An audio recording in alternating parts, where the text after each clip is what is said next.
Fala, meu amigo patriota, como é que você está? Tudo bem? A gente estava com muita saudade de você. Nosso papo aqui do Direito Itamaraju não foi possível ser realizado na semana passada.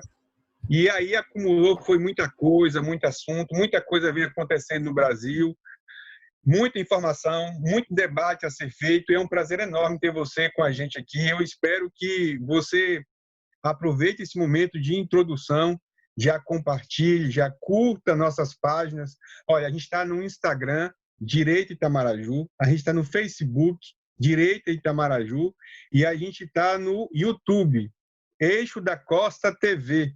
Então, assim, indica para um amigo. Nesse momento de dificuldade, a gente precisa apoiar essas mídias conservadoras.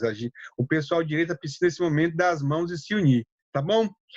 Hoje aqui comigo está compondo a bancada de comentarista Luan Barros. Dá um oi pro pessoal, por favor, Luan. Hoje ele está tímido. Jean Cunha. Esse foi o cara que falou que a direita é sexy. Não leve ele a sério. E André L. Almeida. Fala, Boa André. noite para todo mundo. Boa noite para todos aí. Bora lá. Pessoal, é o seguinte, a gente vai começar, vamos começar amaciando o pessoal primeiro. Qualquer assunto que você puxe agora a sua memória, que está acontecendo, qualquer que seja o assunto, está acontecendo no Brasil, vai estar relacionado ao tema que a gente vai propor agora. A gente tem uma pergunta a fazer para você que está assistindo a gente. Por que você acha que as instituições e as autoridades se distanciaram tanto do povo nos últimos tempos? Por exemplo, a gente sente que a imprensa, a gente sente que os políticos e as decisões dos órgãos, do instamento burocrático, eles meio que se isolaram numa bolha e aí eles ficam assim, não é possível. Como que a população não aceita uma pauta abortista? Não é possível. Eles não querem que suas filhas façam aborto? Não estou as suas crianças, não querem ter uma pauta LGBT sendo executada na sua casa? Não, eu não acredito que eles não querem separar homens brancos de homens negros. Não dá para acreditar que eles não querem uma supremacia feminina sobre uma masculina ou não querem feminilizar o homem, enfim. E eles ficam obtusos.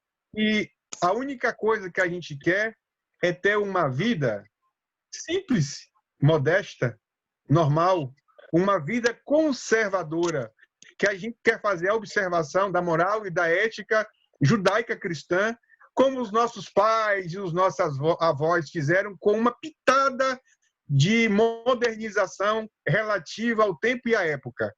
Sendo assim, a gente percebe que as decisões tomadas por esses políticos e por esses órgãos vão se distanciando cada dia e cada vez mais da população e eles vão ficando alheios à nossa realidade. E por isso, seja qual for o fato que você acabou de pensar na sua cabeça, esse fato aconteceu justamente por conta de essas instituições, esses políticos e essas, aspas, autoridades estarem alheios ao que de fato está acontecendo no Brasil.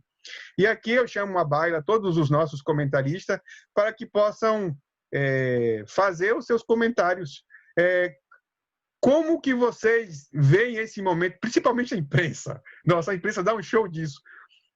Eles vivem uma realidade, um mundo paralelo do que de fato é a realidade normal. E eu pergunto a vocês, como que vocês enxergam esse processo de distanciamento, de descolamento da realidade do brasileiro do instamento burocrático? Por que isso se deve, na opinião de vocês?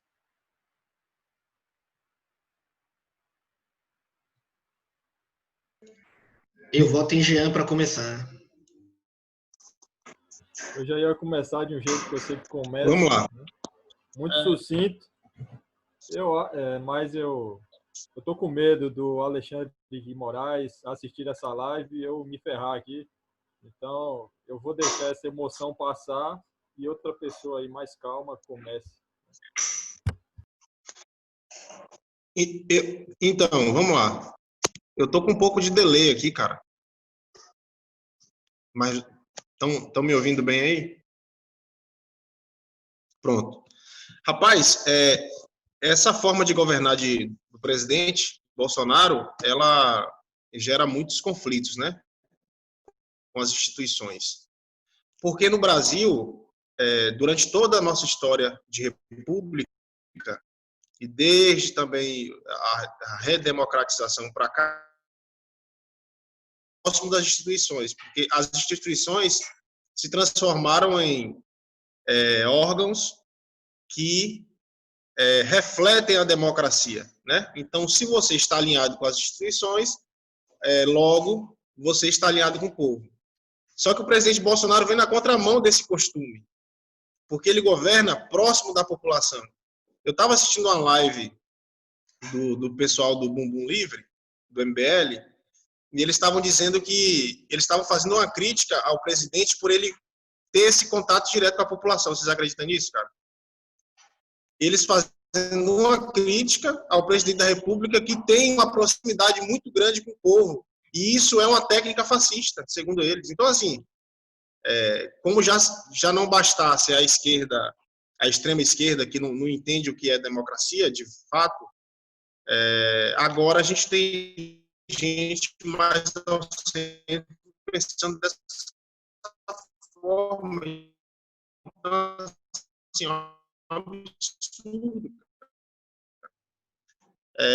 Sempre vem dizendo aqui, sempre vem chamando a atenção e explicando para as pessoas que a população, o povo, ela empresta poder. Se não me engano, foi o PDT que tentou passar um emendão. Oi, pode falar. Volta só um pouquinho, porque deu bastante delay na sua fala. Volta assim 1 minuto da sua fala, por favor. Você falou que o movimento Bumbum Livre disse que o que Bolsonaro estava fazendo seria fascismo por se aproximar do povo. Daí deu delay. Ok. Certo. Então, aí eu estava assistindo uma live do MBL, onde eles dizem que essa presidente e a população, ela é uma técnica fascista. Ou seja, quanto mais distante você ficar da população, mais democrático você é. Essa é a lógica que eles quiseram implementar. Porque eles sabem do laço que o presidente tem com uma base importante da população, um eleitorado forte, e eles têm medo, enfim, e entra naquele velho discurso de extrema esquerda, né, de não entender o que é democracia, e é aquilo que a gente vem sempre falando aqui nas lives. Um sistema democrático, quem manda é o povo, é simples assim. E o povo, ele não participa efetivamente dos nossos governos. Nunca foi assim. Porque talvez pela primeira vez a gente tenha escutado um pouco a rua, né? Claro que a rua agora está calada por conta da pandemia. Mas é isso. Outro dia tentaram passar um emendão na Câmara dos Deputados. Na verdade, passaram tentando emendar a Constituição no seguinte sentido. Uma vez que o poder emana do povo, eles colocaram assim, todo o poder emana do povo e para o povo, né? Aí eles tentaram emendar da seguinte forma, que todo o poder emanava do povo mediante ou por seus representados, que são os políticos, né? Tentaram trazer mais poder, concentrar mais poder para os deputados e para a classe política. Então é isso, cara. Passou, André. A emenda passou. A emenda passou. O emendão, né? O chamado emendão, eu estava com essa dúvida. Já passou. Então, é um dos pontos positivos que vejo do governo, do presidente, é isso. Agora, isso gera conflito. É o que eu venho tentando explicar. Isso gera conflito com as instituições. As instituições, elas não estão acostumadas a dividir esse protagonismo com a população. É mais ou menos por aí. Cara, a gente tem sempre que recordar que isso não começou ontem, que isso não começou no governo Lula. Essa erosão da sociedade não começou ontem, começou há 50, 60 anos, e começou aos pouquinhos, né? Enquanto estavam lá os nossos generais no regime militar combatendo em guerrilhas, os esquerdistas estavam dominando a universidade, dominando a inteligência, dominando a mídia, né? E assim dominando as gerações que viriam no futuro. Então, eles enriqueceram com o conteúdo deles o imaginário das gerações que hoje são deputados, hoje são, sabe, hoje são líderes, hoje estão nas universidades dando aula, ensinando o seu filho. É isso, né? Então, esse é o método deles. O Ocidente está fundado em pilares. Esses pilares são o direito romano, a filosofia e a intenção judaico-cristã. Eles começaram destruindo esses pilares, que são os pilares mais importantes do Ocidente. Na universidade, eles destruíram a filosofia, que te dá a liberdade. A educação, a autoeducação te liberta. Não é assim? Se você quiser ser livre, você tem que conhecer a si mesmo e conhecer o mundo ao seu redor. Eles destruíram isso, eles deturparam isso. Destruíram assim também a religião, né? Como esse é um assunto bem extenso e Luan, acho que ele conhece mais a esse respeito. Mas Ô, Jean, tem uma aula do Instituto Borborema que foi você quem me indicou, e aqui a gente pode fazer um gancho, que o regime militar ele também contribuiu para o afastamento do povo no governo e do governo para com o povo. Porque quando os militares fazem a prática do positivismo, ele praticamente está dizendo para o povo: eu não quero você no meu governo, não quero você dando palpites aqui. Então, assim, não é uma prática somente do varguismo, castilhismo, petismo, é uma prática também dos militares. Assim, o brasileiro está posto portas afora do poder há séculos. Essa é a primeira vez que o povo brasileiro consegue dar pitaco no seu próprio governo. Bom lembrar isso. E é muito difícil até mesmo essas iniciativas e essas ações, porque esses pilares foram destruídos. Só o que restou foram algumas coisas. O direito foi destruído. Agora, nós temos o exemplo maior da destruição do direito nesse país, com esses ministros do STF que aí estão. A religião nem se fala e a filosofia nem se fala. A educação excelente. Então, fica difícil se recuperar. Aí você ainda pega esses militares, como você acabou de falar, com esse tipo de governo, né, que não quer saber a opinião das pessoas, ele quer saber a opinião dos especialistas. Como se os especialistas não fossem gente, não fossem também eles pessoas, né? Então, a partir do momento que você entra numa universidade, estuda, sei lá, engenharia, você fica lá 4 anos, quando você sai de lá, você é alguém que está acima dos outros humanos que não são essa pessoa. Os militares têm isso na cabeça. Todo militar que eu conheci, que não fosse um soldado ou um sargento inferior a isso, eles se acham os melhores. Eu não estou aqui falando mal dos militares e dizendo que, olha, vocês não merecem o nosso respeito. Mas existe essa ideia na cabeça do militar, que o respeitável e aquele que deve ser ouvido é o especialista. Só que eles ouvem os especialistas independente das intenções dos especialistas. Exatamente isso. Especialistas conservadores, comunistas e por aí vai. Eu tive uma conversa com um amigo petista, ultra mega super power petista, apoiador do ditadorzinho aqui da Bahia, Ruim Costa, naquele embate de que as UTIs viriam para Itamaraju e o prefeito daqui disse não.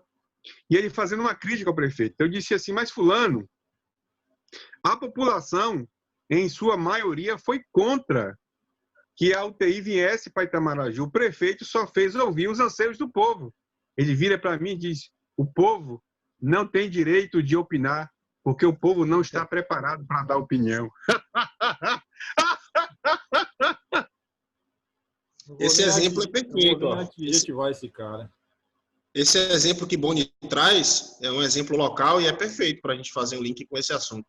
A gente teve essa situação aqui que você pode discutir o mérito, né? Você pode discutir se futuramente, eu acho que o tempo vai dizer, qual seria a melhor alternativa. Uns acham que seria a vinda dos leitos, outros acham que seria a não vinda desses leitos. Enfim, a maioria não quis os leitos. De maneira que teria o prefeito da cidade acordado já previamente com o governo do estado, e aí talvez ele voltou atrás. Mas se ele voltou atrás, ele não fez mais do que a obrigação dele, porque ele precisou ouvir a população. Se todas as vezes que a população quisesse uma mudança, enfim, o avanço de alguma agenda que fosse do interesse dela, pressionasse, né, dessa forma, a gente teria outro Brasil, pô, outra cidade, outra Itamaraju. A gente se unisse do jeito que se uniu nesse sentido, a gente conseguiria outros avanços. E você sabe, eu acho, analisando hoje esse episódio aí, porque eu analisei meio de longe, aliás, eu acompanhei de longe, né, porque eu estava em Teixeira, Rui Costa quis empurrar a goela abaixo essa medida, essa ação. Então, a reação foi automática, foi instantânea de recusar a hora. Mas como isso? Agora, eu me pergunto, será que se ele tivesse feito de outra maneira, mais calma, sabe? Mais compassiva, olha, vem cá, vamos entender, né? Deixa eu te convencer, será que as pessoas não iriam aceitar? Porque, veja, eu estou usando o exemplo do nosso país. Foi assim que nós chegamos na situação que chegamos hoje. Com os governos, os governos passados, convencendo as pessoas, sabe, de forma sorrateira, do que eles queriam fazer. E as pessoas falando, não, mas política, não vou me envolver em política, porque política é uma coisa suja, não sei o que lá, mas é aquela velha máxima do Aristóteles. Você pode não gostar de política, mas vai ser governado por quem gosta. Então, assim, é louvável a participação da população nas ações dos governantes que são servidores desta população.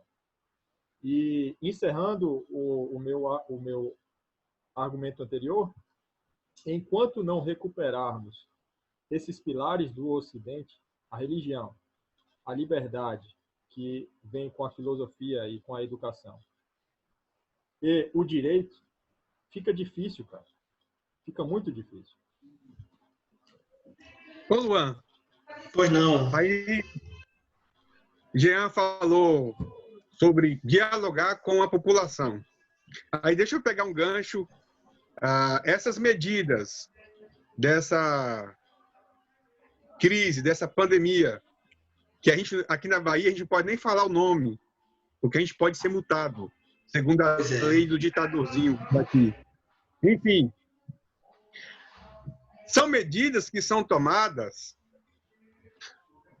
estou dando como exemplo, dentre muitas, sem nenhuma explicação para a população. Olha, toque de recolher. Mas por que não? Toque de recolher. Mas tem ciência? Tem algum estudo científico? Não, toque de recolher. Máscara dentro de carro. Mas eu estou sozinho dentro do carro. Máscara dentro do carro. Mas o carro é de metal. Não importa. Cara, isso é ditatorial?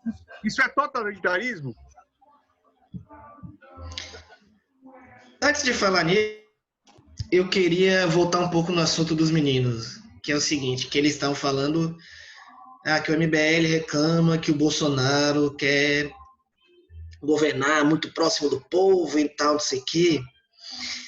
E isso bate logo na fonte do que é o nosso estilo de democracia, que é a democracia representativa.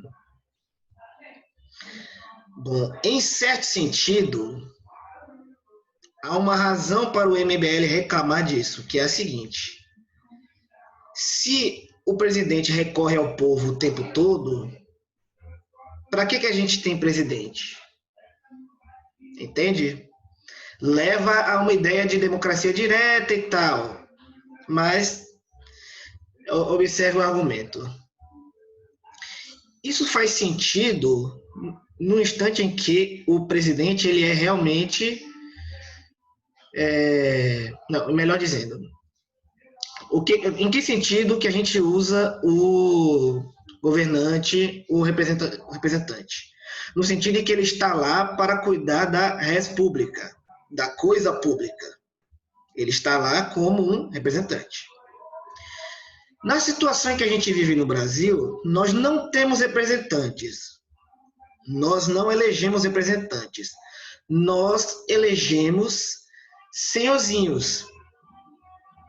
Nós elegemos rendatários de engenho, como até conta na Bíblia. A gente não está elegendo um cara que vai cuidar da nossa casa, nosso nome depois... Não. A gente está botando lá um cara que ele vai tomar o Estado como se fosse propriedade privada dele. E nesse sentido que, embora exista e vivemos uma democracia representativa, teoricamente o povo não precisa estar envolvido diretamente, que é bom o Bolsonaro ir atrás do povo. Porque nós estamos numa situação de ruptura com esse sistema que já era errado. É chato você ter que ir todo domingo fazer manifestação. O ideal seria, o deputado ele já sabe o que a gente quer e ele vai lá impetrar ações, vai fazer processo, vai fazer não sei o quê. Só que o deputado não está fazendo, a gente vai ter que ir para a rua. Que é, aí volto na essência do artigo da Constituição que Del falou no começo, que eles estão tentando mudar. Não, o povo agora não tem, o poder não é mais do povo, não. O povo ele só passa. E aí vem aquela situação, esses arrendatários que a gente chama de deputado, de governador, de prefeito e não sei o quê, toda hora que a gente manda um cara lá, agora nós, os donos do engenho, a gente está mandando o cara lá pegar os frutos. Eles vão lá, mete o cacete no cara, no caso o cara é Jair Bolsonaro, e devolve ele. Não volta mais não. Aí a gente vai e manda o próximo, mete o cacete de novo, e não dá. Aí vem a parábola, perdão que eu estou diminuindo o valor da parábola bíblica, mas vai fazer sentido no final. Que é o seguinte, aí ele vai, não, agora eu vou mandar meu filho, eles não vão fazer nada com ele. Aí o que fizeram com o filho? Né? Mataram. E aí vem aquela máxima. O que vai acontecer quando o dono do engenho vier com o exército pronto para arrebentar isso tudo? Detalhe, o dono do engenho somos nós.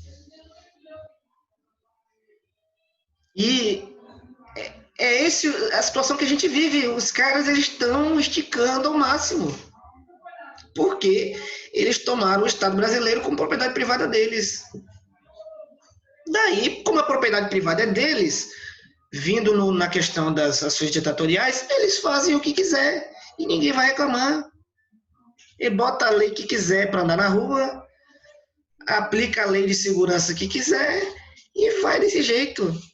E aí eu volto, que eu estou repetindo há muito tempo. Gente, não adianta, tá bom, você não gosta de Bolsonaro, você não gosta da política dele, acha que ele é falastrão, acha que ele é o que for. Gente, não vivemos uma situação normal de política. A gente está vivendo numa situação revolucionária. Então não adianta você querer João Amoedo lá. João Amoedo não é consigliere de tempo de guerra, como diria Michael Corleone. E é isso, gente. João Amoedo é um carrinho de sorvete, pô. É um carrinho de sorvete. Não, ele é o vendedor de laranja, pô. Ele tá vendo o Dom sendo assassinado e tá sem saber o que fazer. Mas não, vamos botar esse cara como presidente. Eu falei com o Luan, num episódio que aconteceu na universidade, eu falei com ele, cara, graças a Deus que o presidente é Bolsonaro, porque se fosse Amoedo, a gente já tá lascado aqui, velho. Lascado, lascado. Porque, Ele já tinha sido porque saído. vocês não são sofisticados que nem o presidente de vocês. Pô. E outra coisa, lembre-se, Luan tá falando algo aí muito interessante. Lembre-se que em 1889, aliás, 1888, é que isso aí começou. Com pessoas pegando o país e fazendo, não, isso aqui é meu, nós temos que decidir como o governo será, como o Estado será. Eram militares. Né? Eram militares daquela época, logicamente falando. Mas foi assim. E foi assim que a República foi fundada, com um verdadeiro golpe militar. Né? E ilegítimo. Então, de lá até aqui, só foi esse tipo de coisa que aconteceu. Né? Se você for olhar a história, foram sucessivos golpes, foram sucessivas, inclusive, constituições. Cada um querendo dizer, olha, tem que ser assim, vai ser assim porque eu quero que seja assim. Enfim. E acabou nesse remendo, né? Acabamos nesse remendo aí que virou nossa Constituição, que nem assim é respeitada. Não que seja boa, mas pelo menos fosse respeitada, virou um remendo e ainda um remendo que ninguém respeita. Interessante você ter falado isso, Andrelli. Só para terminar minha frase, que é o seguinte. Vocês sempre repetem as consequências reais da situação. Por que fulano fez desse jeito e não fez de outro jeito? Qual é a base científica para, sei lá, fazer toque de recolher? Qual é a base científica para usar máscara dentro do carro? Que vocês querem explicações e é correto querer explicações. Mas eu gosto de ir mais na raiz da coisa, que é o seguinte, é justo isso? Que é o que você falou sobre a Constituição. Vamos fazer remédio, sei que e tal, nananã. Mas, gente, é ruim, mas vamos respeitar, pelo menos. Vamos fingir que você se importa, pelo menos. É ruim, mas é o que tem. É ruim, mas é aquela coisa. É ruim, mas me deu a luz. A minha mãe é ruim, mas me deu a luz. Meu pai é ruim, mas ele que me criou. Só por causa disso, ele merece o respeito mais do que tudo na vida. E é por isso que, um exemplo, isso já foi falado aqui, que nós defendemos as instituições, como o STF. O que nós queremos é que aqueles que lá estão, que desonram a instituição, o país, né, e a história do direito, que de lá saiam. E, de preferência, que vão para a cadeia. Porque as ações deles são ilegais, são inconstitucionais e são autoritárias, sabe? Então, esse tipo de coisa, cara, esse tipo de coisa que nós devemos abrir os nossos olhos. Aí, Jean, eu fiquei sabendo, um amigo disse para mim, vocês do direita vão participar de uma manifestação, esqueci que dia tal, que vai rolar em todo o Brasil, em frente aos fóruns, contra o STF. Eu disse, muito provavelmente não, porque a gente é a favor do STF. A gente é contra Barroso, a gente é contra Celso de Mello, a gente é contra o cabeça de piroca, Alexandre de Moraes. Eu vou ser preso. Boa, lascou comigo agora.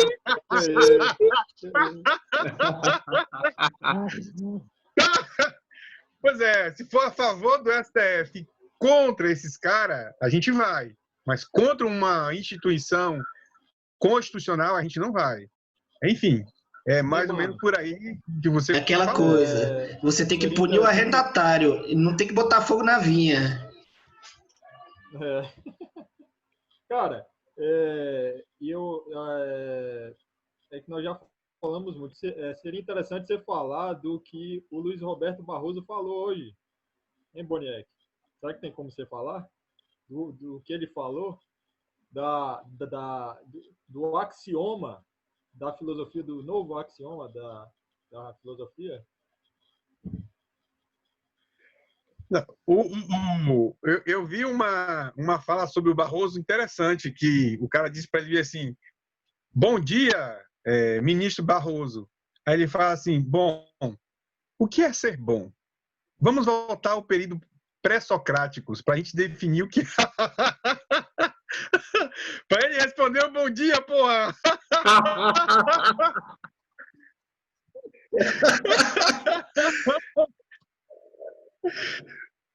E o voto dele hoje foi isso. Nada com nada, para no final ele inventar. Como é que eu posso dizer? Essas coisas eu tenho dificuldade de nomear. Pronto. Ele inventou uma jurisprudência de onisciência e onipotência para o STF. Entendi bem?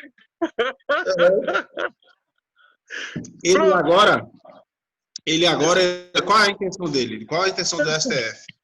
O STF entende que, por eles estarem nas redes sociais, as redes sociais virou uma extensão do prédio do STF. Então, qualquer crítica ou qualquer ofensa que você faça a eles no Twitter, em uma de suas redes sociais ou em um dos das suas redes sociais pessoais, você está desrespeitando a corte. Entendeu? Você é onisciência, ele está em qualquer lugar. Ei, você que vai lá fazer uma crítica no STF no Twitter, cuidado, viu? Porque você pode receber aí um APF na sua casa. O japonês está aí, louco! Cara, e é impressionante a cara dele quando ele diz isso. Sabe? É um cinismo tão grande. É um cinismo tão... que não dá para... Sabe? É impressionante. Ele realmente... ele tem fé de que ele é o STF. É aquele negócio lá, né? Eu sou a Universal. Ele diz, eu sou o STF. Ele é Luiz XIV, pô. A nação do STF o voto do STF, o modo como o cara profere o voto dele, tem muito a ver com o nosso tema. É descolado. Você acha que o cara que é um servente de pedreiro, o cara que é, sei lá, um guarda, o cara que é um contador, o cara que é um policial militar, o cara vai entender bolufas do que o cara fala ali, cara, de aquela linguagem rebuscada, toda... Ele entende. Mas essa é a intenção. A intenção é não deixar com que o povo saiba. Então, se eu puder, no lugar de bom dia, falar inglês, eu vou falar, pô. O povo não pode entender. Vou usar termos jurídicos esdrúxulos para ninguém entender o que eu estou fazendo, a merda que eu estou fazendo aqui. É por isso que eles detestam que Jair Bolsonaro converse com o povo. Por quê? Tudo que Jair Bolsonaro fala, o povo entende. Só se você for deficiente auditivo ou se você for deficiente visual, que não consegue ler uma legenda, enfim. Ou intelectual. Vai entender. Mas qualquer um entende o que ele está falando. É por isso que eles não gostam. É por isso que eles odeiam o cara. Porque ele fala o que ele tem de falar, sem papas na língua. Agora, qualquer discurso desse cara... A não ser que você seja Marina. 2 horas. Não, aí mal intencionado. A Marina, pelo amor de Deus. Lá. A cara de Juan. Aí talvez a gente pode fechar. A gente pode fechar esse nosso primeiro bloco, vamos chamar assim, conversando com quem está assistindo a gente. Cara, você viu o imbróglio que é essa patota chamada Brasil. Querer que um presidente da República, que é apenas um representante de apenas um poder, mude isso em 1 ano e 6 meses, você coloca entre aspas, porque esses 6 meses, 6 meses todo deficiente. É complicado. A não ser que você esteja pronto, dizendo, não, eu estou pronto para votar no Haddad, eu estou pronto para votar no Ciro, eu estou pronto para votar no Amoedo. A não ser que você esteja pronto, você pode abandonar o barco. Mas, cara, se você não estiver pronto para isso, para fazer esse tipo de voto, esse tipo de apoio, o que a gente tem para fazer agora é nos apoiar e apoiar o presidente da República. Então, assim, aqui tem 4 cabeças. A gente pensa parecido em muitas coisas, mas a gente diverge também em vários pontos.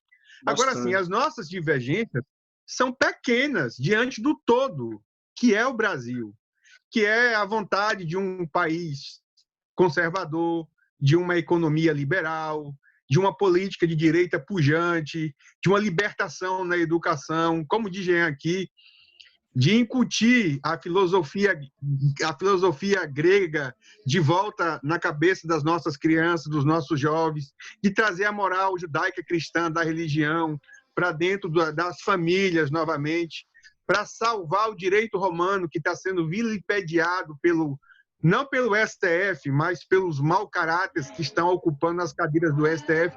Então, assim, isso não se muda do dia para a noite. Então, toda essa estrutura, ela exige paciência. E essa paciência passa muito por todos nós que somos apoiadores. E um modo também de apoiar, eu vou falar aqui, é uma coisa muito chata, clichêzão, mas vou falar. É você compartilhar uma live como essa, comentar, indicar para um amigo, as nossas redes sociais, as nossas mídias, passa por isso também. Olha só, a gente tem que se lembrar que 9 dos 11 ministros que lá estão foram nomeados pelo governo Dilma e pelo governo Lula. Além de um deles que foi nomeado pelo FHC e outro... Gilmar Mendes. Enfim, eles foram nomeados, eles foram colocados lá com uma intenção. Se Lula e Dilma escolheram exatamente estes ministros para ocupar uma cadeira no STF, não foi por acaso. E isso não foi ontem. Isso está sendo calculado, gente. E não é de ontem. São décadas. E não é da noite para o dia que vamos conseguir derrotar esses caras e tomar o nosso país de volta. Aí, Jean, faz a gente lembrar da frase do Disseu, em 2018, quando ele fala: nós vamos tomar o poder, independente do resultado das urnas. E hoje, tudo indica, a Luan falou com a gente mais cedo no privado, que o Van Traub talvez deva deixar o Brasil, praticamente, por conta da perseguição do judiciário. Então, essa mudança é uma mudança estrutural, que a gente precisa fazer de baixo para cima, de dentro para fora. O que leva a gente para a segunda pauta, o segundo bloco do nosso bate-papo dessa semana, que é o seguinte: você conhece os políticos, candidato a vereador e a prefeito que você vai votar?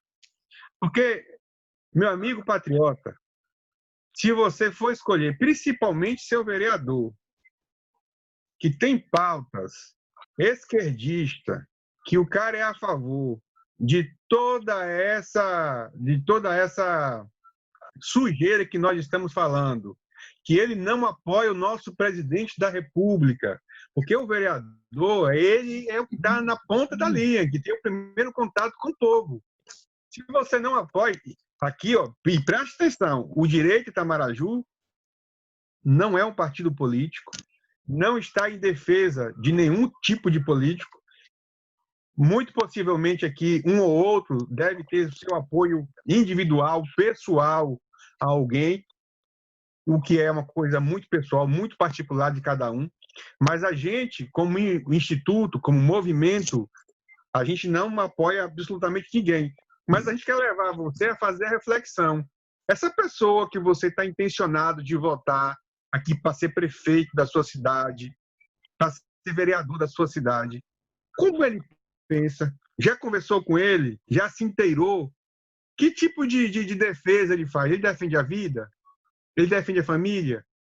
Ele defende as liberdades individuais, o livre comércio, ele foi a favor do lockdown, ele foi a favor do toque de recolher, de fechar o comércio.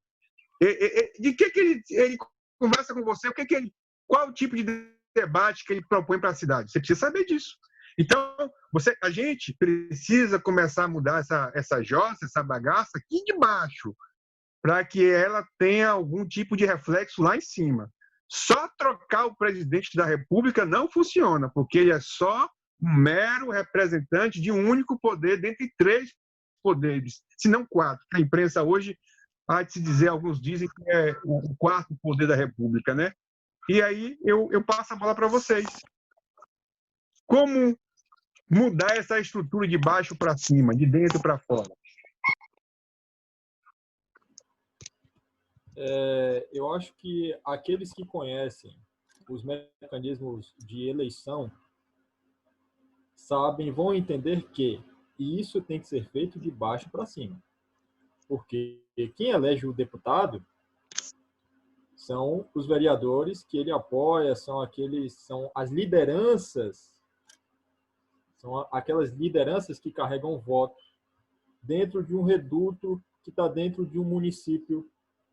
É assim que se elegem pessoas na República, sabe? É de baixo para cima. O apoio político vem de baixo para cima. É por isso que o seu voto é importante. Em quem você vota é muito importante. Quais são as ideias dessa pessoa, o que ele defende, a quem ele está aliado. E existe um costume nesse país, e eu vi, né? Aliás, eu vi não. Isso é exemplar. Isso é possível ver assim diariamente. Acho que Del caiu. O vascaíno sempre cai. Sempre cai. Para cair de novo.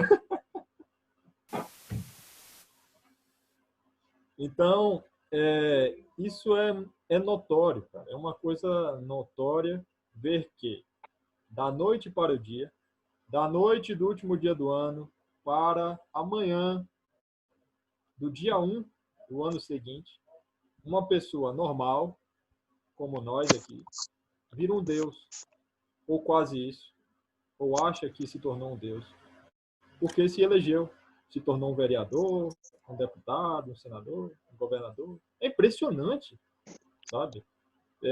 Eu queria um dia me eleger para saber por que esse tipo de coisa acontece. Não que eu vá me candidatar a cargo político algum, tá? Mas é impressionante como os caras se tornam ou se acham deuses. Esses dias mesmo eu vi um deputado federal no Rio de Janeiro. Ele estava em um evento, em um aniversário, sei lá, durante a quarentena, né? E aí eles denunciaram esse aniversário lá, os vizinhos denunciaram o aniversário, a polícia foi lá e esse deputado, usando do seu cargo de deputado, quis enfrentar a polícia, alegando ser um deputado. Vocês precisam de ver o cara na delegacia. Vocês estão mantendo um deputado federal aqui, um deputado da República. Peraí, porra. Até ontem era uma pessoa como todos os outros. Né? Então, existe essa imagem do político, e aí a gente, de repente, tem muito o que falar acerca disso, da cultura, mas nós sabemos que isso é uma realidade no país, que o político, quando ele está exercendo a função dele, ele não é uma pessoa, ele não é só um humano, ele é algo a mais. Ele é um algo a mais, sabe? E é alguém que muitos, como se fala, em quem muitos se me fugiu a palavra. Enfim, ele é algo a mais. Ele não é mais humano. Isso tem que ser mudado. Não sei como, mas a gente tem que começar a mudar esse perfil de político que nós temos. Eu perdi muita coisa do que vocês falaram por conta da internet, mas está todo mundo me ouvindo aí, né? Cara, Itamaraju, no nosso caso aqui, trazendo para o tema local, para as pessoas que se interessam por políticas conservadoras e se identificam com essas pautas, né, de direita, enfim, a gente aqui praticamente tem que começar do zero, cara. A gente não tem representantes aqui formados, por melhores que sejam as suas intenções, com essa política conservadora e com esses ideais conservadores. Não existe. Por isso que a gente está fazendo esse trabalho. A gente precisa formar pessoas, porque aqui tem gente boa, aqui tem material humano bom, mas que precisa se formar nesse sentido e poder futuramente, caso ele queira ser um candidato a algum cargo eletivo, levando essas bandeiras. Porque Jean sempre fala, e isso é muito importante, olha, você que é apoiador do governo federal, que votou em Bolsonaro, que acredita nas políticas e que sabe qual a nossa intenção, você precisa entender que a guerra começa aqui, ó, no município. A gente conversa sobre temas nacionais para, de alguma forma, a gente linkar com a nossa realidade. De nada adianta se a gente não mudar o nosso quarto, né? Tem gente que quer mudar o mundo sem antes arrumar a cama. Então, tudo começa de casa. Então, acho que passou da hora. Eu acho que Itamaraju tem um eleitorado importante de direita, mas esse eleitorado ele não se sente representado ainda por um nome ou por um grupo político que tenha compromisso com essas políticas, entendeu? Então, acho que a partir de agora, você que gosta do Bolsonaro, você que pode até não gostar do presidente, mas que se considera um conservador de direita e queira entrar para a política, cara, nenhum problema. Você tem todo o direito, mas estude, procure saber quais são as políticas econômicas, quais são as políticas legislativas de um vereador que queira ser um vereador de direita, enfim. Só assim que a gente vai conseguir alguma mudança efetiva, entendeu? Porque esperar só do presidente, a gente não vai conseguir nada nunca. Agora, você imagine, toque de recolher, criminalizar o direito de ir e vir em Itamaraju. Se a gente tem aqui uma bancada aí, vamos dizer, de 7 vereadores conservadores, 7 vereadores liberais, o cara vai dizer, peraí, fechar comércio, tolir o direito, a liberdade de ir e vir? Não, prefeito. Nós 7 estamos aqui para dizer que a gente não concorda com isso. E como o senhor tem a liberdade, não é? Orçamentária, administrativa e legal sobre o município, o senhor não é obrigado a acatar o decreto do governador. O senhor não tem que ser vassal desse tipo de regime autoritário. Conte com a gente, seus vereadores, que somos representantes legais do povo. Mas, quer dizer, a gente elegeu profissionais da política que não têm noção do que é o povo. Entendeu? Então, assim, fica difícil, cara. Enfim, a nossa exemplo. Só terminando, André, a nossa consciência foi tão educada, tão alienada ao socialismo, que a gente, como diz Jean, a gente tem medo de questionar esses super-homens e super-mulheres, essas pessoas sobreexcelentes que não são mais pessoas naturais e comuns. Não, a gente pode até falar da boca para fora para dizer assim, olha, vocês são empregados do povo, vocês são servidores, porque isso é da boca para fora.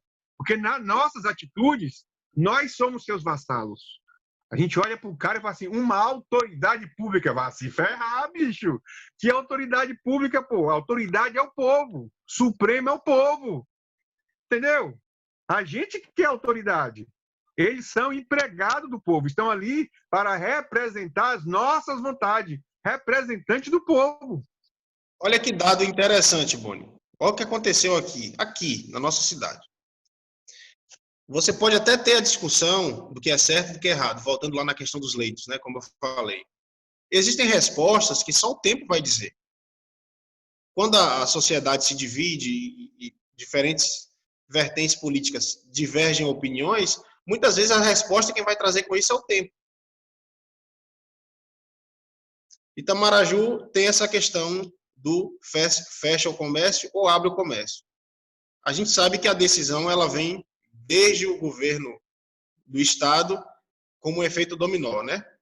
O prefeito, ele pode, de alguma forma, resistir a esse decreto do governo do estado, ele pode fazer isso, porque o STF deu também prerrogativa a ele disso, de cuidar dessas restrições, de cuidar desses serviços essenciais para o prefeito. Não foi só para os governadores e prefeitos. Ele pode, mas muitas vezes por pressão política, por pressão partidária, ele se sente coagido a fazer isso. Esse é um fato. Agora, mesmo a gente tendo em Itamaraju um comércio pujante, que a gente tem um comércio forte em Itamaraju, apesar de todas as dificuldades, o nosso comércio representa um eleitorado. Eu vou aqui dar um aspecto político para a coisa, não vou falar que é o melhor assim faz, não. Aspecto político, para quem está interessado em voto.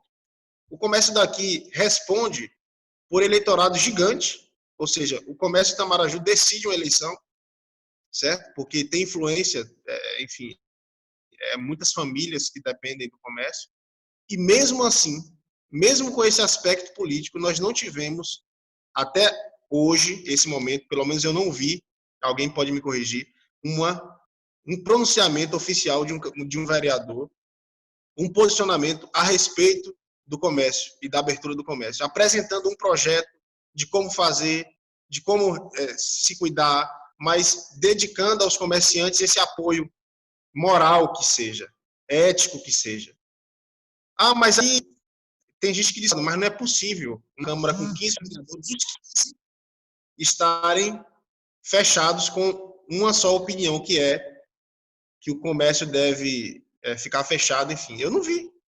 A gente tem hoje o comércio parcialmente aberto até as 3 da tarde por uma decisão do prefeito. Ok.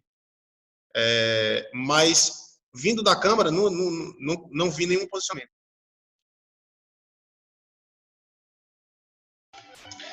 Então, gente, só para encerrar esse assunto, eu não tenho muito a acrescentar na questão prática. Eu não sou um cara muito de campo para conversar com político, para saber como fazer, como angariar voto. Mas se eu pudesse acrescentar uma coisa, seria algo que eu estou falando já há muito tempo com os meninos em privado, que é o seguinte: você pode ter preparado, você pode estar com toda o funcionamento da Câmara de Vereadores, de deputados ali na sua conta, mas você não vai agir se o seu psicológico não estiver pronto para lidar com as consequências das suas ações. Por exemplo, nessa situação que o André lhe falou, o cara vai querer assumir um posicionamento a favor dos comerciantes. Sim, mas ele tem que entender que uma vez que ele faça isso, ele vai ter encheção de saco do judiciário, ele vai ter encheção de saco do próprio prefeito, se ele quiser manter fechado, ele vai ter encheção de saco dos outros colegas vereadores, que cada um vai ter a sua rede ali. Então, às vezes o cara ele sabe perfeitamente que aquilo ali é legítimo da parte dele, é legítimo ele fazer, é legítimo ele se manifestar, é legítimo ele movimentar o povo. Mas ele vai se sentir psicologicamente tolhido por causa disso. Portanto, o meu conselho é esse: estude bastante, saiba o limite das suas ações, você que quiser ser deputado, você que quiser ser vereador, você que quiser ser o que for, mas também esteja psicologicamente preparado, porque o bambu vai gemer. E não vai adiantar conhecimento nenhum, não vai adiantar contato que for, se você estiver mentalmente escravo de outras pessoas. É isso. Se não tiver uma convicção, né? Lastro, base, e isso realmente só a educação pode dar. Um raciocínio crítico, uma convicção. Concordo. Concordo com você. é aquela história, né? Eu vou falar isso, mas eu necessito da validação dos meus interlocutores. Se eles acharem meio esquisito, poxa, eu não devia falar isso. Então, assim, se você está nessa mentalidade, você já perdeu, meu amigo. Já perdeu, sabe? A maioria dos debatedores que estão aí no diálogo, na mídia, são assim. Necessitam sempre da validação de terceiros, sabe? Não tem opinião dele mesmo, porra.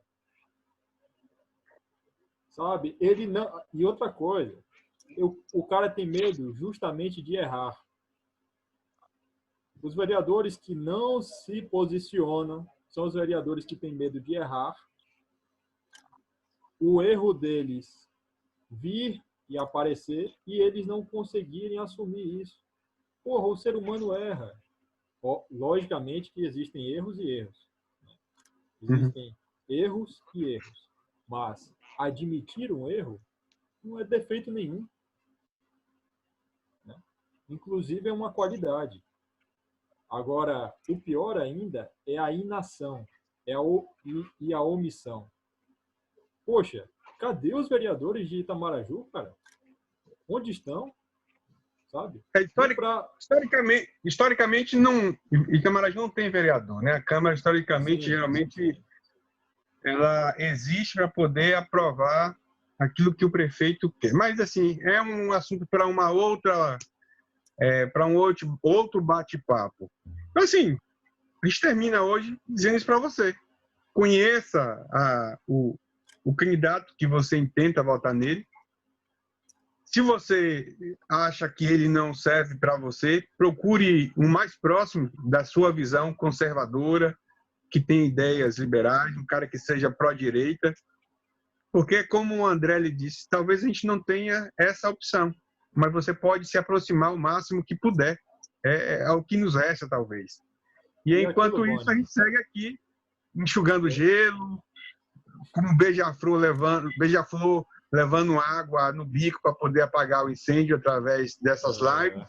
E a gente conta com você para poder divulgar, para poder incentivar, para poder comentar, compartilhar, fazer com que isso possa chegar ao máximo de pessoas possíveis. Toda semana a gente está lançando vídeo. Na página do Instagram a gente faz vídeos curtos, está saindo 2 por semana. E é isso. Vocês querem acrescentar alguma coisa antes da gente terminar? Cara, eu só queria dizer que, assim, a não ficar meio... vocês não deram métodos. Quando o vereador chegar em sua casa querendo o seu voto, peça para ele revelar quais são as competências dele, o que ele tem a oferecer, no sentido de, quando ele se eleger, quando ele estiver no ofício de vereador, o que ele fará, o que ele conseguirá fazer e o que ele é capaz de fazer. Porque, veja, a gente tem uma situação séria de venda de votos. Isso não pode ser omitido. Então, enquanto os eleitores não educarem os candidatos com relação àquilo que eles querem, os candidatos vão continuar achando que eu vou chegar aqui com dinheiro e vou comprar o seu voto. Enquanto o eleitorado não se colocar, imposto no Brasil vai continuar sendo uma doação, porque o Estado, a não ser agora com o Jair, né, nós estamos vendo um Estado que realmente faz alguma coisa com os impostos que ele cobra, mas, tirando isso e vindo aqui para o município, a gente vai continuar do mesmo jeito, sabe? Com a administração que não faz nada. A administração que passa ano, aí vai asfaltar a cidade, vai fazer alguma coisa, vai fazer uma reforma lá no último ano do mandato, que é para se garantir no poder. E olha, passa geração e geração. Desde que eu era garoto, isso acontece. E é isso que você falou. A gente está tentando aqui fazer alguma coisa, né? Pelo menos colocar uma luz nos assuntos e, por favor, né, nos apoie aí, compartilhe, comente, enfim, esse negócio aí de rede social. As pessoas precisam, só para encerrar, as pessoas precisam ter a consciência de que quando você recebe um favor para votar num candidato, cara, ele faz o favor para você e depois que ele se elege, ele vai entender que está pago. Então, assim, eleição, principalmente no interior da Bahia, virou um investimento, né? Eu já disputei eleições aqui, como todos sabem, eu sei muito bem como funciona. É caríssimo a eleição de um vereador em Itamaraju. E isso é triste, velho. Porque se você confia o seu voto por uma ajuda momentânea, você vai ter 4 anos de nenhuma ajuda. Essa é a questão. Então, quanto menos cabresto você tiver com o vereador, mais serviço você vai poder cobrar dele. Independente dele ser de direita, de esquerda, né? Até porque essa questão ideológica em Itamaraju pouco importa até o momento. Se as pessoas soubessem o quanto isso é importante, talvez seria um critério para voto. Mas, pelo menos isso. A gente tem que se conscientizar de que não é por favor, é para ele trabalhar, né? Para ele saber o que ele tem que fazer. É para ele ler um projeto do prefeito. É para ele saber votar contra de prefeito. É para ele saber fazer o que pelo menos um vereador faz, porque a gente tem ainda essa realidade. Pessoas que não sabem o que faz um vereador, né? Talvez vai ser tema aqui das lives, né, futuramente, aí eleições chegando e é necessário que a gente traga esses esclarecimentos aqui para ajudar essas pessoas bem intencionadas, muitas delas, mas que às vezes não entende para onde que está indo, né? Mas a gente vai. Luan. É isso aí. Então, meu recado é o seguinte: o bambu vai gemer. Boa noite. Pessoal, Jean sempre fala para a gente aqui, nas nossas reuniões particulares, a gente precisa fazer ocupação de espaço. A esquerda, toda eleição tem 3 a 4 vereadores eleitos, que sempre estão defendendo os seus interesses. Os conselhos da cidade, Conselho da Merenda, Conselho da Saúde, Conselho Tutelar, tantos outros conselhos, quase sempre são formados pelas pessoas da esquerda aqui em Itamaraju. E nós, de direita, dizemos o quê? Eu sou isentão, eu não gosto de política. Só que aquele que gosta, o cara da esquerda, ele está governando a cidade que você mora.